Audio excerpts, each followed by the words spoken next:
All right, I am back. It looks like this is going to be part two. My camera storage filled up right in the middle of my video, and right when I was on a roll talking about this stuff. What I was talking about when I left off on the last video, if you were listening, was this psychological evaluation that I paid for, that I was talked into by my attorney, and made think that this was going to be a positive psychological evaluation, and the psychological evaluator would take the information that I gave to him and evaluate that, spend enough time with me to understand what targeting is, what a targeted individual is, and validate my character. I was duped. Man, I believed it. I thought that somebody would actually be on my side here. And even though all of the affidavits that I offered, the articles that I offered, the government documents on MK Ultra and trauma-based mind control that I offered, that have been released after the church committees, all of that information was taken from me, not reviewed, set on the table, and then I started being ridiculed.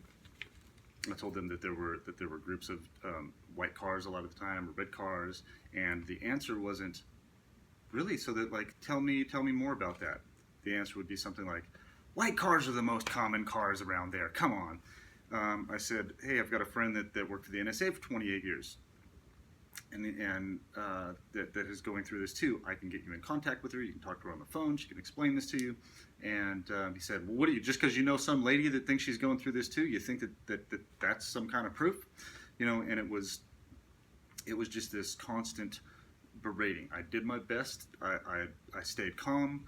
I had a civil conversation with this guy. When he would attack me, I kept my cool, and I tried to explain things the best I could. I even talked about Executive Order 13818, which is currently in the process of helping work this targeting situation out. And it's not just targeting, it's government corruption in general, human trafficking, which is what targeting is. You know, as we've calculated recently, and I say we've, I didn't, but Karen made a document showing the different pay grades of a lot of the different employees in this program, whatever you want to call it, and how much they make estimated, and it's around $3.7 million a year to target 1 to 2 individuals. So now, just that being said, for every 1,000 targeted individuals, that's, wow, what was it, $18 billion? Anyways, billions and billions of dollars. So when something is worth billions and billions of dollars, the people that own those groups that are making profit from them are going to lobby to congressmen, or to whoever they need to lobby to get these laws passed, or maybe get these things through the FISA court and keep them going, because it's a cash cow for them. Even though it's unconstitutional, violates the first, fourth. Oh boy, I need to brush up on my Constitution. I had all that memorized, but there's so much information to fit in your head, it's almost impossible. So anyway, there is a motive for an individual being targeted, and it doesn't have to do always with what that person knows, what they can prove. Sometimes it has to be that that person is vulnerable and they can't reach out for help because they're not financially independent, because they are alone, they've been isolated, and they're an easy target to go after. They ask for help and try to explain what's going on, and then they end up getting a psychological evaluation instead of help. So I probably should not read this and put this on YouTube, but you know, I guess if I'm going to make any real change in the world, I'm going to have to put myself out there and show what's going on with me in order for anybody else to have any hope for the future for this thing. So I'm going to read my psychological evaluation. I started talking about this and how the MMPI, Minneapolis Multiphasic, I can't remember the last part of that acronym, but how that test is either set up to show delusional schizophrenia, or this program was worked around the MMPI so they could insert events into your life where as you respond to it and you ask for help, they immediately have something they can hold on to and say, that's schizophrenia. You're not seeing any of this. It's all in your head. You're delusional. You're getting put into a mental institution. We're going to put you on drugs, and you're going to have this psych eval hanging over your head for the rest of your life. So anything that you say is not credible. And I'm going to read through mine and show how they use this as a weapon. They use an institution, psychology and psychiatry, under the guise of help and rehabilitation. And they're actually using it as a weapon. I mean, it's worse than a gun. If you knowingly know that a person is having an issue, you know about this program, you're part of it, you've been given a national security letter, and they say that you cannot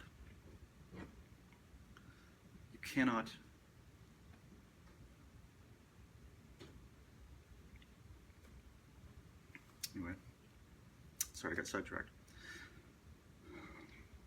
You cannot be seeing any of this, that this is not real. Sorry, I lost my train of thought.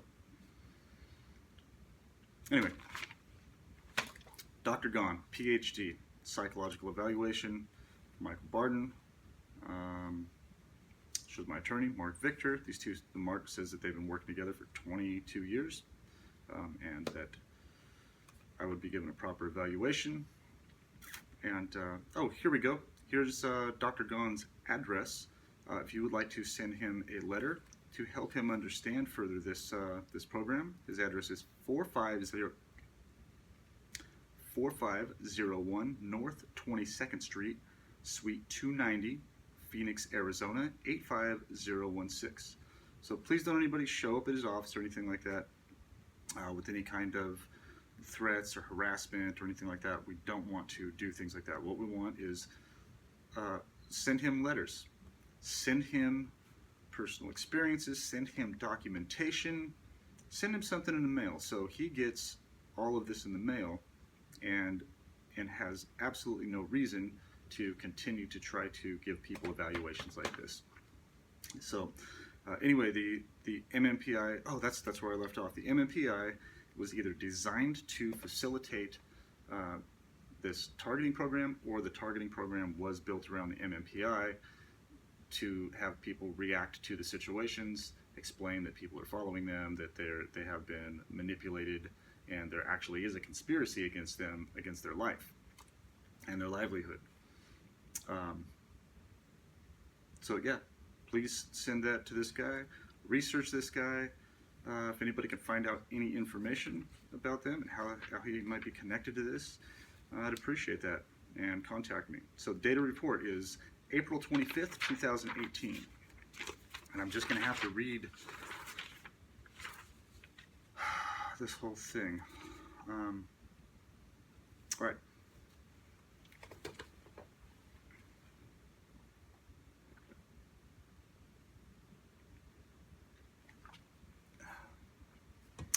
Mr. Barden was referred for a psychological evaluation in regard to pending criminal charges. Issues of concern are his current mental status, his state of mind at the time of the offense, Rule 11 competency, and whether or not he might be found eligible for a guilty except insane defense.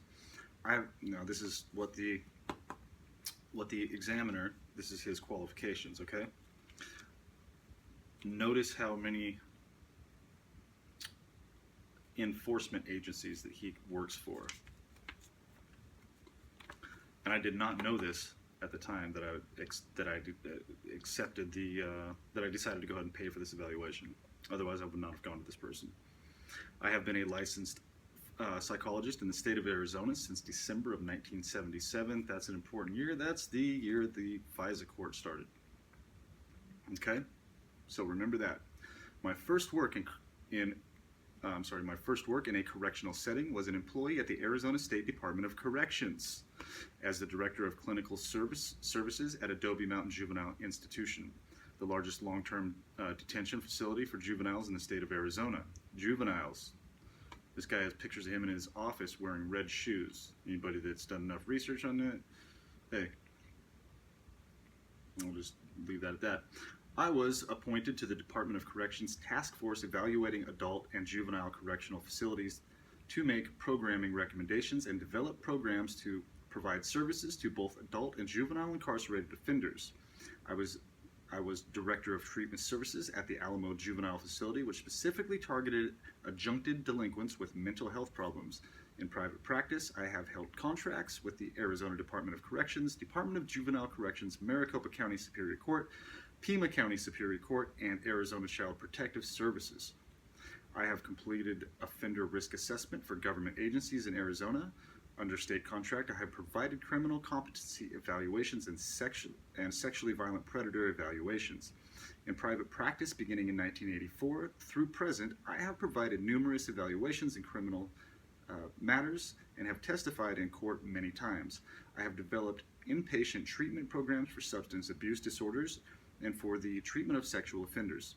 I have worked with violent offenders in inpatient, outpatient, and correctional settings and have provided therapy to individuals suffering from serious mental illness. Okay, so this guy has a long history of being directly connected to the corrections and private prison systems, which we now know are lobbying and marketing their prisons for profit. You know, they're not trying to rehabilitate anybody. They're trying to make this system impossible to make it through and fill those prisons up, okay? So this guy works for them. And started his practice in 1977, the year the FISA court started. Okay, assessment procedures. Clinical interview, March 4th, 2018. Minnesota Multiphasic Personality Inventory 2, MMPI. So then I took a substance abuse subtle screening inventory 3, life history questionnaire including supplemental summaries about his life. Direct complaint, State of Arizona, plaintiff versus Michael Barden, CR 2018-100874-001, Avondale Police Department, officer report for incident 1800473, Michael Barden, disposition 1/4/2018. It's the day I was arrested. Avondale Police Detention Facility, pre-booking, Michael Barden. Arizona Department of Public Safety Scientific Analysis Bureau, Michael Barden. Research links and documents received from defendant. I guess I can't make this short. I just have to read through this if you really want to understand how much information I gave him and how much it was just disregarded. I mean, they put it into this report, but I'll just keep going. Okay? This is an article I gave to him about workplace mobbing. Article, Current Psychiatry, Volume 8, Number 4, James Randolph Hilliard, MD, Professor, Department of Psychiatry, Associate Provost, Human Health Affairs, Michigan State University, East Lansing, Michigan, workplace mobbing. Are they really out to get your patient? And this was a proactive article about workplace mobbing. It's very simple. It doesn't go into the entire targeting process. It just talks about basic workplace mobbing. He told me that doesn't happen. Okay, YouTube link. The first video testimony of a SIS security agent, and I think it was actually SIAC. An agent that managed and trained organized groups like the ones that have been stalking me. Many of the tactics he speaks of in his video have been carried out on me. That is the truth. Okay, I gave him a document, and that's a government document. Project MK Ultra, the CIA's program of research and behavioral modification, joint hearing before Select Committee on Intelligence and the Subcommittee on Health and Scientific Research of the Committee on Human Resources, United States Senate, 95th Congress, 1977. Okay, that's when the Church Committee told these people they needed to knock this off, and that's when the FISA court started. You seeing any kind of connections here? Okay, link for the FBI floating box, hard copy document, 100 different energy and neurological weapons, and organized stalking, torture, and abuse case. The FBI floating box, if it's not exactly what they're using something very similar to that to track you, follow you everywhere you go in town. Anywhere you go, period. If you drive anywhere, you're getting followed, at least in my case. Some of the people that get mostly directed energy weapons in the V2K, they seem to not get as much of the gang stalking.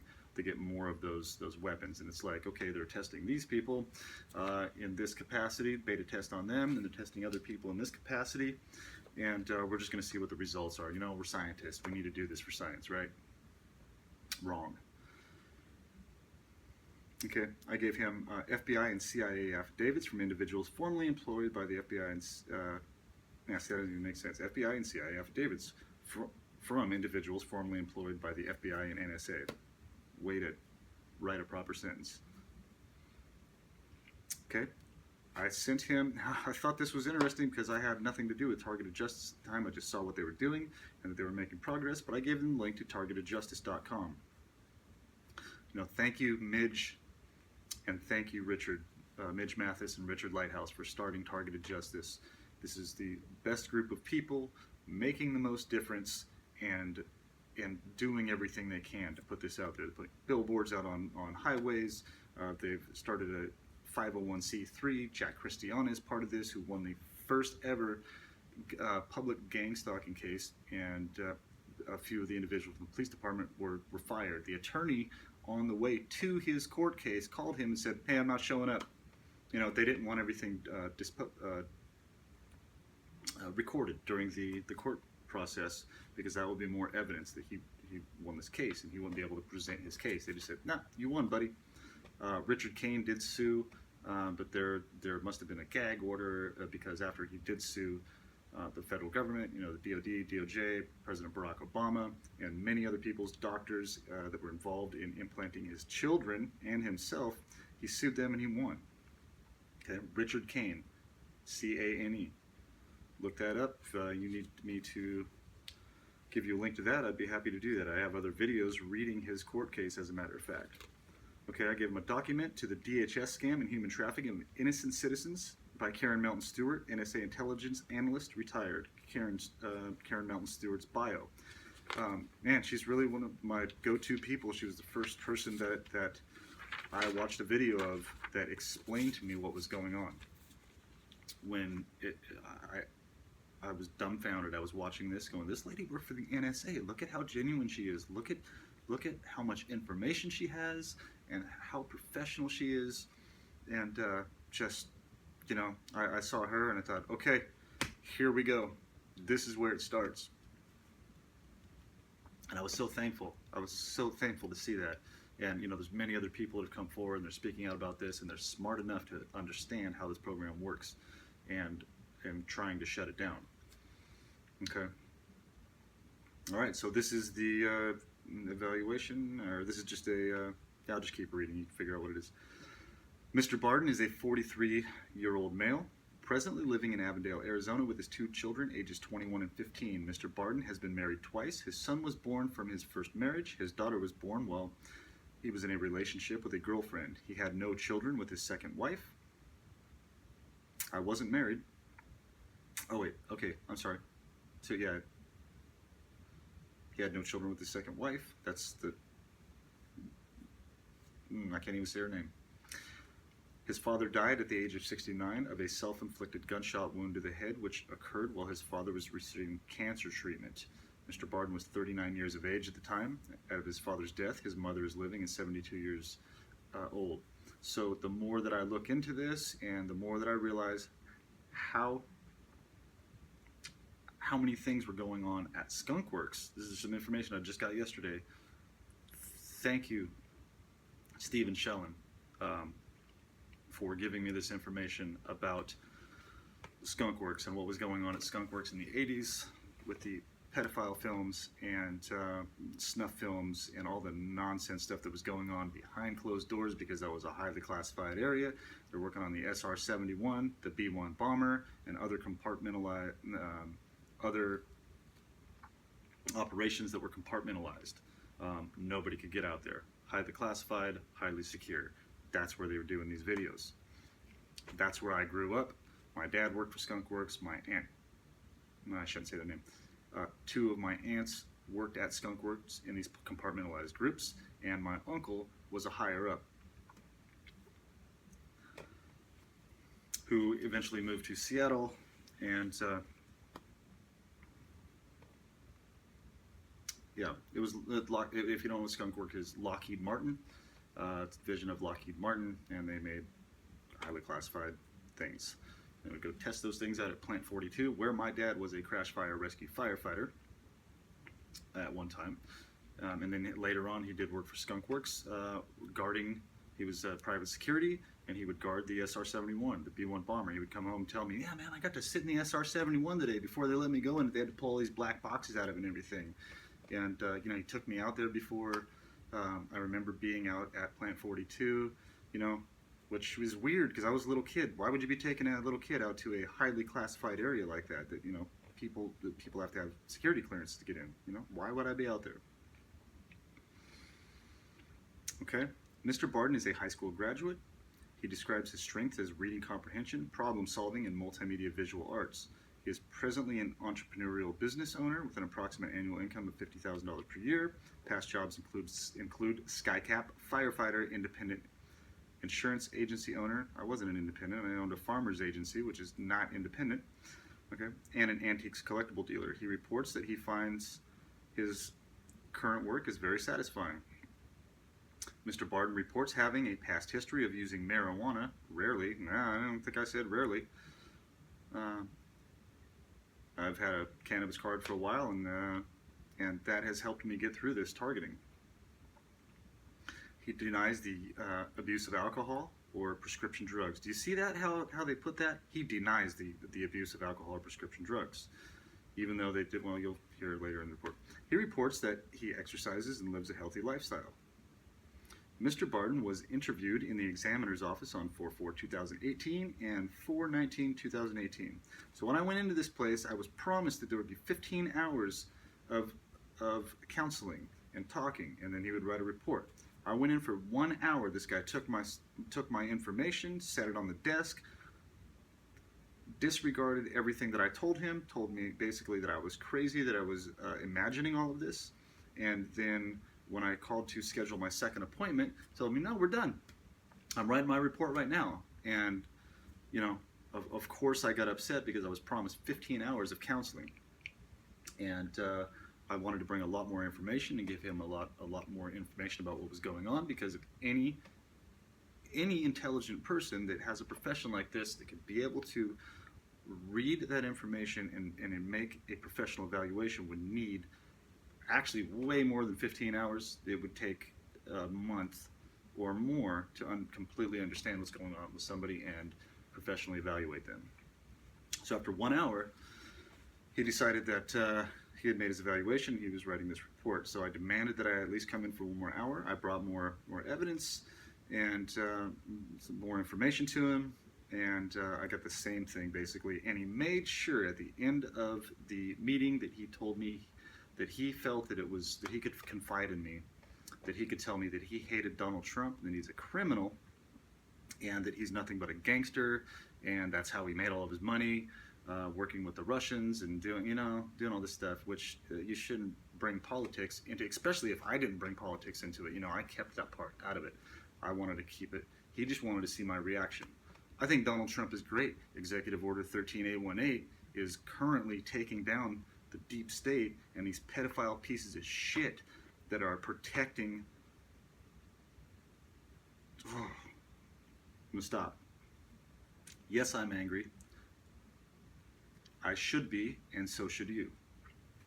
I digress. Mr. Barden reports that he was referred for his psychological evaluation by his attorney, Mark Victor. The limits of confidentiality were explained to him, and he signed a forensic evaluation agreement. He also signed a release information to his attorney, Mark Victor. So basically what I did, I signed this form, and that gave the prosecuting attorneys this same document. So the prosecuting attorneys have this document right here. And they're going to use it against me. They're going to try to put me in a mental facility and try to force me to go on some kind of drugs, SSRI or psychotropic drugs, which is not happening. Mr. Barden was interviewed in the examiner's office. Damn. Okay, Mr. Barden, Mr. Barden was interviewed in the examiner's office on 4/4/2018 and on 4/19/2018. The clinical interviews were supplemented by a written background history provided by Mr. Barden. Mr. Barden reports that he was referred to this psychological evaluation by his attorney. Sorry if I read that over again. The limits of Mr. Barden reports that he moved to Arizona 3 years ago. He is still legally married but separated from his second wife a year ago and divorce pending. He currently is the owner of an eBay retail store called Hats Around the World, which specializes in vintage and unique items. Prior to this endeavor and before moving to Arizona, he was the owner of a 6,000 square foot antique store in California. That was called Relic Rescue. Mr. Barden understands that he has pending charges of aggravated assault with a firearm, a dangerous felony class 3. He states there were 2 other charges against him which were dropped: evading police and disorderly conduct. Yeah, only if you look my name up, it still shows that I was charged with all 3 of those. So they just go ahead and they throw that out there and they let you defend yourself. So the only charge they still have pending is this this firearms charge, which one of the ways that I was protecting myself in my home was having firearms here available to protect myself, which is why we have the Second Amendment, to protect ourselves and defend tyranny. In describing his childhood, he provided a multi-page document titled Examples of My Targeting. Mr. Barden's parents divorced when he was 2 years old due to domestic violence in their relationship. That's what I was told. I was told my dad hit my mom. Okay. The defendant does not remember his parents fighting or his parents living together. He reports that he was drugged and molested at school at the age of 6, possibly earlier, and listed the schools where he attended. At 6, he had sexual experience with a girl. 1 month later, he was circumcised, leaving permanent scars. He had other early sexual experiences with children the same age up until 3rd grade. At his mother's residence, he slept in mother's room up until the age 6 or 7. He went to bed until the 6th grade, possibly due to being drugged at night or from trauma. Hey, how else does that happen? I'm sure there's a couple ways, but you know, if anybody is a professional, you can go through this stuff. And damn it, this is embarrassing to talk about, but there's no other way for me to do this. So, you know, keep going. He had severe allergies and received allergy shots, which could have been a cover for being implanted. Okay, this has been proven that you can get implanted through a syringe now. Look up Jesse Beltran, Beltran, and he's doing research on that currently with Dr. John Hall from San Antonio, Texas. Okay, his earliest memories of gaslighting, bullying, and mobbing were in the 6th grade. He reports being the subject of repetitive violent attacks in grade school, which forced him to learn to fight back. In 6th grade, he was held back for not being mature enough to go into junior high. Certain teachers singled him out and treated him differently and antagonized him. He believes that he was singled out as a child by adults such as teachers for doing the same things to other children without consequences. Yeah, story of my life. Be a group of people, and his friends throughout school would always act secretively. And this makes it sound like everybody. You know, this wasn't everybody. There were certain people. He was lied to and given bad information. Authority figures and teachers always found the smallest things to escalate and made a big deal about them. After graduating high school, in hindsight, most of his adult relationships were initiated by the person he ended up with. After losing contact with his father, he had to pursue a relationship with him and would visit him every couple of years. He recalled that his dad rolled him up in an area rug with his arms over his head and left the room while staying with his father as a child. He stayed in a room full of pornographic magazines and videos. Yeah, the extra room full of Playboys, porn, all kinds of stuff. And yes, I got rolled up in an area rug with my hands above my head and got left in that room. Which made me claustrophobic for the rest of my life, which I've also been able to work through because I was a firefighter for 5 years and I was trained in confined space and rescue, and I had to get through very tight spaces and perform my job without panicking, and I've overcome that. So it took a long time. Mr. Barden reports being sexually victimized by, I didn't say this, a very evil, mean pastor. I did not say that. Those were not my words. At a Lutheran church in Fresno. It was never a formal molestation, but was manhandled. Yeah, that guy was like, you ever watch the videos of Joe Biden and he just touches these kids all creepy? That was that pastor. It was like his test to see, if the kid would react or something. I usually just pull away and knock his hand away or whatever, and give him a hard time. I wasn't having that. Mr. Barden reports he met his first wife at age 19. Looking back, he realized she would gaslight him. He put that in quotes as if it's not a real word, and put him down subtly. The day they were married was one of the staged auto accidents. Yes, it was. He reports that his first wife was always having boyfriends over while he was at work. He found the photos. His friends and family would treat him like a deadbeat criminal. He received joint custody of his son and battled for custody throughout his son's life. His son's mother struggled with street drugs, prescription drugs, and alcohol until her death on Mr. Barden's birthday in 2014. Did you find that interesting that my son's mom, as I was going through this targeting, died on my birthday, and I got a phone call that morning making sure that they let me know that it was during early hours of the morning, not just yesterday Jody passed away. They were not married at the time. He does not know if she committed suicide, but it was odd that she passed away on his birthday and found these circumstances to be suspicious. Their son was 17 years old at the time. Yeah, once this stuff happens to you long enough and repetitively, wouldn't you get suspicious? If money is disappearing from your account, you're going to try to track that money down and figure out what's going on. It's like if something keeps happening to you that doesn't make any sense over and over in your life, you're going to try to figure things out. All right. Mr. Barden had a second child with his girlfriend Christina in 2002. She did not work, and he provided for her children and his children. Christina went off her prescription Effexor and became violent. This is on a trip to Washington State. My daughter's mom was taking Effexor and then stopped taking it, spent the day in the sun, had a negative reaction. That was what I was told. She had a knife and kicked a dent in her sister's car. Her mother called the police. They were in the state of Washington. They ended up taking him to jail on a domestic violence call, even though she was the aggressor. The case was dropped with Christina testifying on his behalf and splitting up with his girlfriend. Well, after splitting up with his girlfriend, he had custody issues. No, she was my fiance. He had custody issues. So I'll just throw in these little words to kind of devalue, what's going on. He had custody issues, but remained involved with his daughter and already had custody of his son. When his daughter Brea was 5 years of age, his ex-girlfriend Christina gave him custody of Brea. That was the last time Brea saw her mother, despite his attempts to contact her so Brea could see her. His daughter is now in high school. Mr. Barden reports that he had a number of relationships with women. Makes me sound like he did not realize it at the time, but these were honey traps. He misquoted me. He did not know the term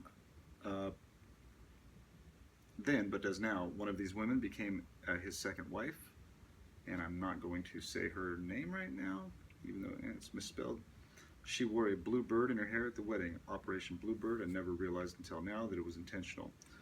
Yeah, see, this is the kind of thing they do where you can connect the dots and these people project and they signal to let you know what they're doing right in front of your face. And, they do it intentionally, and then they get this stupid smirk on their face because they get enjoyment from the narcissistic supply that they get from you being uncomfortable or being in pain. Okay? He reports that he was being heavily targeted at this time, covertly by the plaintiff and whoever she was working with. Yes, she was working with somebody. It's called a conspiracy, not a conspiracy theory. It's when people get together and conspire to do something evil and nefarious. Yeah, we call it evil. When his father committed suicide, his mother and aunt tried to talk him out of driving 4 hours to see him because they had professional military obligation the next day. I thought maybe they didn't want me to see my dad like that, but I wasn't sure. They tried to keep me away from that whole scene. I still wish I would have gone there, but I got talked out of it. Both of Mr. Barden's children are presently living with him, and he has raised them most of their lives as a single father. His son, age 21, works with Mr. Barden's internet business, buying and selling on Craigslist. This guy did not pay attention. I don't buy and sell on Craigslist. I have an eBay store with 15,000 items in it, which we ship out now 500 to 800 items a month. His daughter is age 15 in high school, a student who plays softball and gets straight A's, according to Mr. Barden. No, actually, it's according to a report card, asshole. He reports having a close and bonded relationship with his children. Mr. Barden reports that the criminal charges against him came about as a result of the fact that he is being tracked 24/7. He reports that okay, here we go. I'm going to repeat this. Mr. Barden reports that the criminal charges against him came about as a result of the fact that he is being tracked 24/7.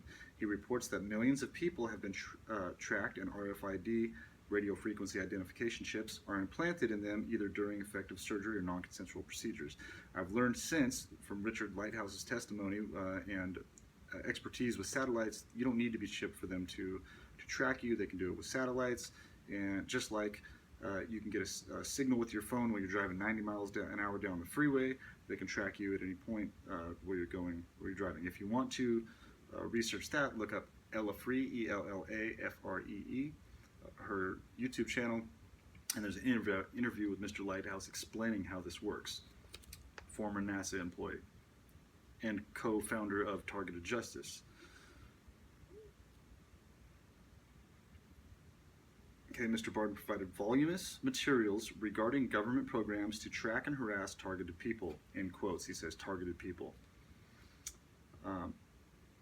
He provided 4 sworn affidavits backing up his allegations. He thinks that he must have been shipped because he can't figure out any other way that can be tracked so well. The RFIDs can pass through an injection needle. It is like a credit card chip, but smaller and put into your body.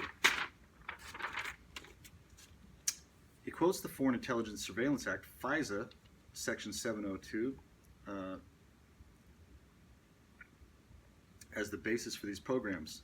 Both the NSA and FBI have people who have reported on this. Mr. Barden provides very detailed explanations for these programs, how they operate, and the general purpose for them, but much of it is not well known even to him.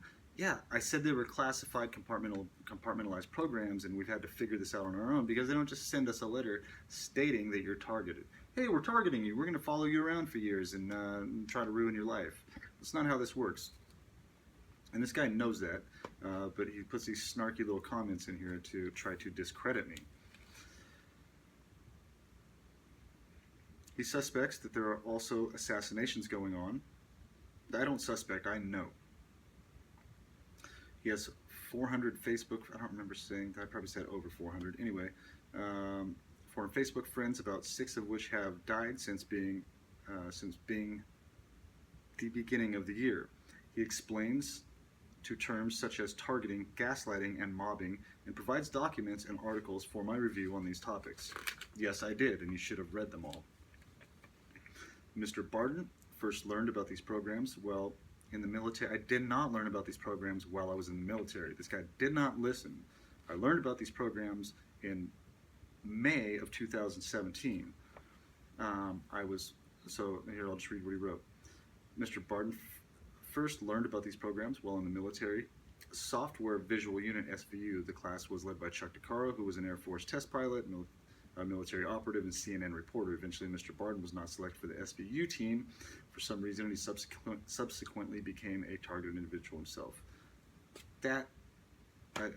He didn't listen. I was part of the software group for like 2 days. We went through those videos. I tried to get on the team, and but yes, after I did that, the stuff started to get really weird.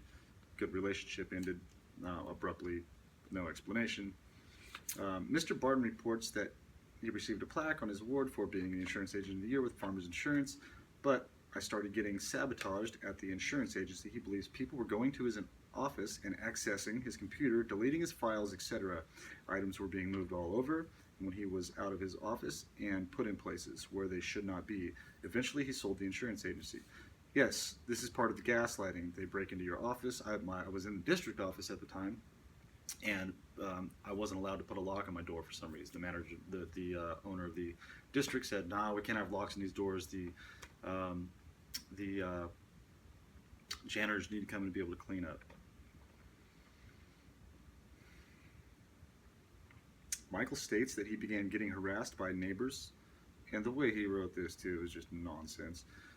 Michael stated they began Getting harassed by neighbors behind him with little dogs that pooped and barked continuously. He didn't listen to the whole thing. And by neighbors who gunned their engines in front of his house and shined their car headlights into his home. Yeah, that's standard procedure for these jerks. People would knock on his doors at all hours asking to borrow water and batteries. He referred to some of these activities as street theater. That's what they are, Dr. Gone. They are called street theater. They're set up skits that are carried out by perpetrators of organized stalking and harassment. Michael, people would knock on his doors at all. Okay. At one point, he realized that someone was listening to his personal conversations and relaying that back to him to let him know he was being watched. Yes, it's called direct conversation. A few times he was playing his electric guitar. Now, this happened to me in Oklahoma. He was playing his electric guitar, and the music cut out, and Russian radio started playing. He found that's exactly what happened. It sounded like some Russian dictator yelling to some big crowd, and I had to shut my amp off so it would turn off. Another time I was in my art studio playing my guitar, and the same thing, static cut out, and then this like evangelist preacher started, praise the Lord, you need to come to Jesus, and all this stuff. Instead of me playing my guitar, it was like the signal was being taken over, and that was starting to come out of my amp. How was that delusion? Did I think that was going on? No. I even recorded it. I have that video somewhere because I grabbed my phone real quick and I started recording because I was like, wow, how often does this happen?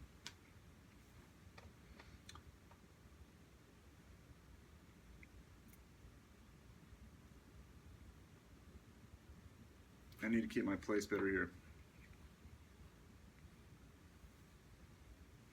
Okay, he found a huge pile of roof tiles piled up outside of the doors. Piled up outside of his doors so he couldn't open it.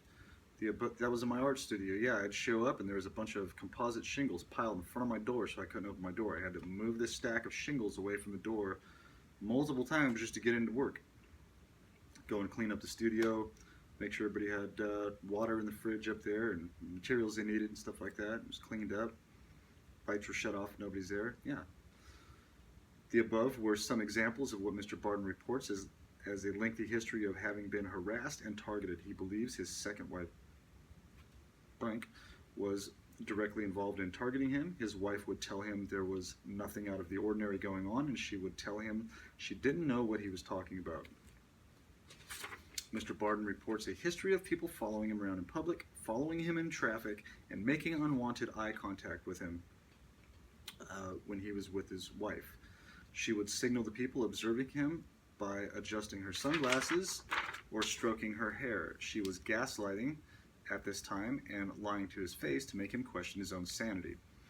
He reports that when his second wife left him, all she said was, "I'm sorry," with no other explanation. That is true.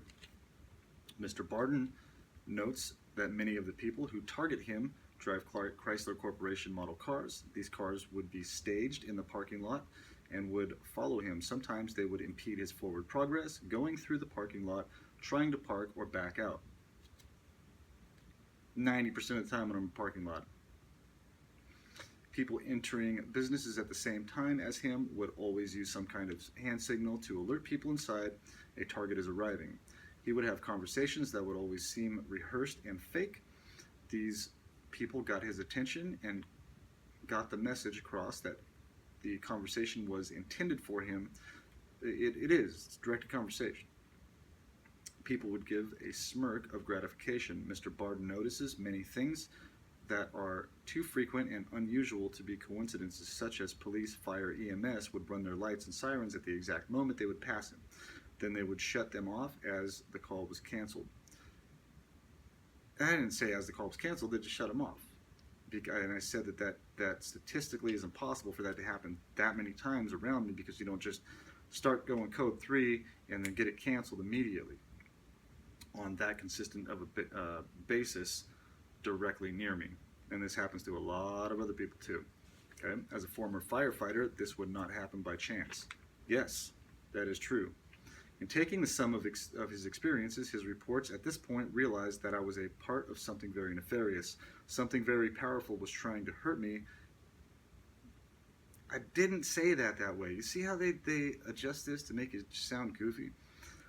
Someone very powerful was trying to hurt me. Oh, someone, yes, I'm sorry. Someone very powerful was trying to hurt me, and I needed to do something about it. He began to use a GoPro camera.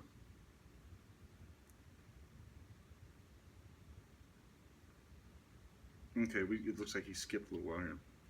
He began using a GoPro camera with a window mount in his car and a mount for his iPhone and started recording himself talking about situations he was involved in.